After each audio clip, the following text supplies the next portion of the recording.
Good morning, everyone. This is Jungle Rick, and I am traveling and I'm thinking about comic books a little bit because I wanted to read some old, some of the Jerry Conway, Len Wein, Marv Wolfman Spider-Man books because I'm kind of making a little history of Mary Jane Watson as a character.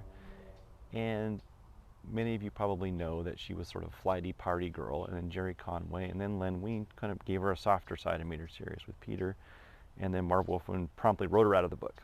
Said, "You're gone, see you later," got rid of her, and he dated Black Cat for a while. And putting that history together, and I'll make a video about that soon, but it's hard to do, to pack all of your valuable comic books in an airplane and bring them with you and read and do your research, but the digital comics make it easier. But it's still kind of like making out with a mannequin, right? It's just not the same. It's a little different, and it's weird because I appreciate it for some reasons, and also weird because I have a distaste for it at the same time. I feel a little guilty. I sort of feel like my soul forgot to wipe its butt, right? When I'm reading a digital comic book, and it's a sad thing, and that brings us to the question of why do we even collect comic books, right? It was originally probably to read them. We wanted to read them. We traded them with our friends. Whoever had a better one to trade them with, so someone else got more books for it. If I had a better X-Men 94, I could trade them for more Spider-Man books if I wanted to, and that was pretty cool, right? Having a better one meant I could get more stuff. And we didn't have a way to really grade them, so we borrowed the grading system from coins. That's why it says mint. Are comic books minted? No, they are not minted. They're not minted at all. They are printed. It should be called a print coin, not a mint. I mean, a print book, not a mint book, right? But we borrowed that system because it existed, and then we sort of use that. We use them to grade them. But digital comics don't wear out. You also can't trade them. So there's some good things to it and some bad things to it. So you know, it's the industry is changing. The world is changing. More people know about Thor and Iron Man and Captain America from movies than they do about comic books these days. I'm pretty sure that that's true. So why do we buy physical comic book then, if we can get, you know, sort of the same story and the same enjoyment of the character from a non-physical book? Well, there's three reasons. First reason is to hold something visceral in your hands and read it and love it, like I do. I really like that feeling, and that's from nostalgia. You know, that is nostalgia. So if you read that book as a kid and you know that smell and you know what that book is, and you like to touch it and feel it, and you sort of get this tactile sense of what's happening, then nostalgia is it. But us old farts are dying. The people that have this memory of reading books this way, or reading books at all and enjoying them and being one of our primary means of entertainment and fantasy as a kid, it's diminishing. You know, is it going away completely? No, absolutely not. We'll be here for a long time, but it's not as much as it used to be, and you can't argue otherwise. Even just the print numbers themselves will verify that. The second reason you might want these books is to covet them. You want them because someone else wants them.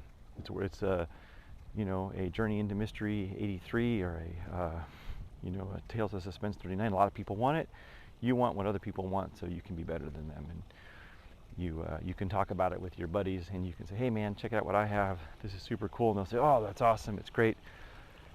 You know, I made this joke recently about like it's like dating Cindy Crawford in some cases. Like, if you have a Tales of Suspense 39 or Amazing Fantasy 15, you can say pretty confidently that no one's going to first ask you. They're going to first say cool, right? They're not going to say what condition is it in. They're going to be, the fact that you have it is going to be more important than the condition of the book. And then they'll ask you about the condition of the book later. I said it's just like dating Cindy Crawford. If you were to say, "Hey, I'm dating Cindy Crawford," they'd say, "That is completely awesome." Or dated Cindy Crawford, they'd say, "That is completely awesome. Good job. High five." They probably won't say Cindy Crawford when she was 20 or Cindy Crawford when she's 50, right? Because just the fact of it is more important than anything else. That coveting. So the first one is nostalgia. The second one's coveting. The third one's for profit, if you want to make money. So if money's for you. You buy this book, you want to get it graded, you want to sell it for more money, fun and profit, and you want to trade it and get the book you want in the big chase of books, or just to make money, then that's the third reason. And which of those things is increasing and which is decreasing? Nostalgia is definitely decreasing. Coveting is about the same, I'd say. People want the books, so maybe even increasing a little bit. The money part of it is increasing.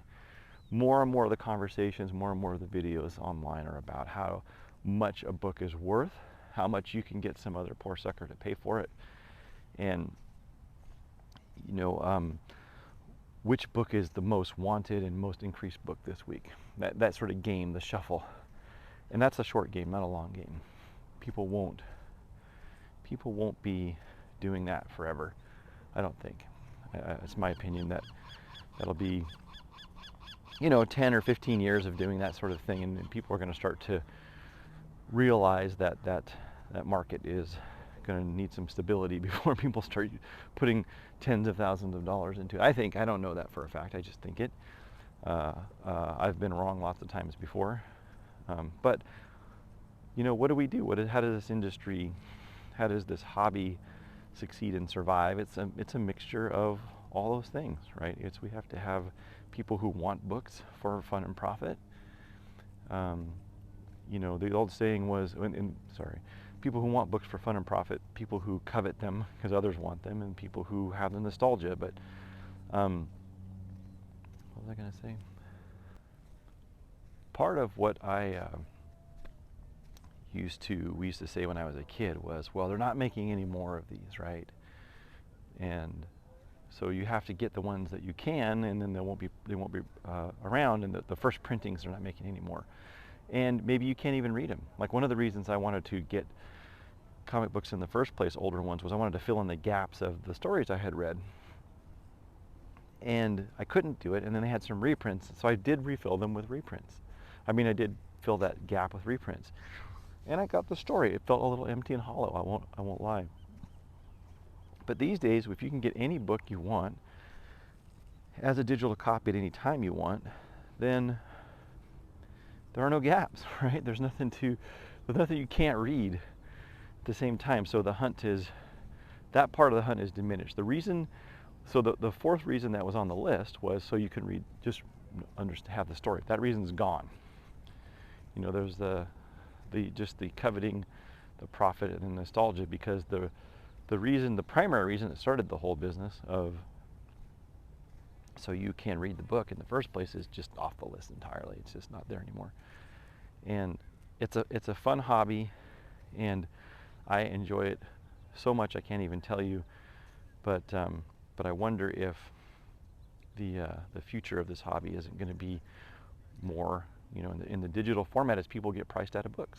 You make these books. You make an Amazing Fantasy 15, $50,000. There's not a lot of teenagers who can even dream of affording that book. It's just old guys like me who really get to enjoy that. And it's a Herculean effort to get an Amazing Fantasy 15, right? If I can read it for $1.99, is it the same? No, it's not the same. Is it okay? It's okay, at the same time. So I guess I'm just waxing poetic here, and there's nothing anybody here doesn't know, but I'm just going to say that there's just those four reasons, and one of those reasons is gone. The reason is for reading the book is just not here anymore. We as a comic book community owe it to ourselves to try to get people interested in reading books again, and getting younger people reading the books, not just buying and selling them, trading them for money, talking about how much something's worth and how trading, because then you put them in these plastic coffins. Nobody ever reads them. They're not really ever enjoyed again, and that's the sad part of it. I have this unique job where people send me exceptionally valuable books, and just last week I got to read an actual Tales of Suspense 39, not in a plastic coffin. I got to read my own Amazing Fantasy 15. I got to read an X-Men #1. I got to read an Amazing Spider-Man #1 to my kids, and they're not bottled up and stored away and traded. And it's a singular joy for me to do that. And I just wonder, I started to wonder how many other people enjoy it the way I do, or how many people see this as something that's just worth a ton of money in a plastic box. So anyway, that's just me waxing poetic for a while. I hope you enjoyed this video. I know it was probably not super entertaining or enlightening because I didn't really spill any knowledge that anybody doesn't know, but I just hope that greed isn't going to damage our industry in the future and price the younger people out of the market for good key collectibles. So anyway, that's Rick signing out. I'll give you a story about the history of Mary Jane sometime in the future I'm working on, and see you on the horizon. Bye-bye.